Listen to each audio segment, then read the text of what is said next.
ఈ సర్వే అద్భుతమైన సర్వే అని చెప్పి మీ ప్రభుత్వం రేపో మాపో చీఫ్ సెక్రటరీ చేయబోతున్నటువంటి, గతంలో మా అప్పుడు రెవెన్యూ సెక్రటరీగా పనిచేసినటువంటి, అంతకు ముందు చంద్రబాబు నాయుడు గారి పేషీలో ముఖ్య అధికారిగా పనిచేసినట్టు ఆయన ఈ సర్వే గురించి ఏం మాట్లాడారు ఒకసారి చూడండి. ఒకసారి నాకు ఈ సబ్జెక్ట్ మామూలుగా కూడా ఇంట్రెస్ట్.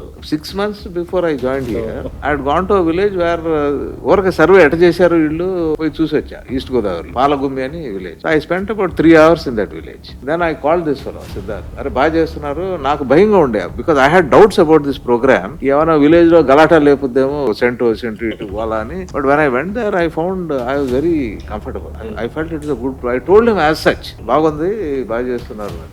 సాయి ప్రసాద్ గారు ఏం చెప్పారు? 2022లో రెవెన్యూ సెక్రటరీగా వారు చేరారు. రెవెన్యూ సెక్రటరీగా చేరక ముందే ఈస్ట్ గోదావరిలో ఒక సర్వే జరుగుతున్న చోటకి నేను వెళ్ళాను. వెళ్ళి అన్ని చూశాను. అరే భలే చేస్తున్నారే, చాలా సమస్యలు వస్తాయి అనుకున్నాను. లేదు చాలా బ్రహ్మాండంగా జరుగుతుందని చెప్పని సిద్ధార్థ్ జైన్ అనేటువంటి అప్పటి సర్వే కమిషనర్ కి ఫోన్ చేసి నేను చెప్పాను అని చెప్పారు. తర్వాత ఏమన్నారు? తర్వాత జాయిన్ అయినాక 2 villages కి వెళ్ళాను మళ్ళీ గుంటూరు జిల్లాలో. I talk to farmers, then I saw what they are doing. I was very comfortable. This is the programme which as and when it is completed we will get good name for the government. అసలు నాకు all doubts I last. ఇది తప్పు అయితే రేపు ఆయన chief secretary చేయబాకండి మీరు. అతను సాయి ప్రసాద్ గారు ఆయన అప్పటి రెవెన్యూ సెక్రటరీ, ఎంక్వైరీ చేసి సస్పెండ్ చేసేయండి ఆయన. మీకు చావుంటే సీనియర్ ఐఏఎస్ ఆఫీసర్ ఆయన ఇచ్చిన ఓరల్ సర్టిఫికెట్ అప్లాజ్ అది భజన అయితే, ప్రజల్ని మోసం చేసేదే అయితే అని లీగల్ గా చర్యలు తీసుకోండి. చీఫ్ సెక్రటరీ ఎందుకు చేస్తున్నారు మరి?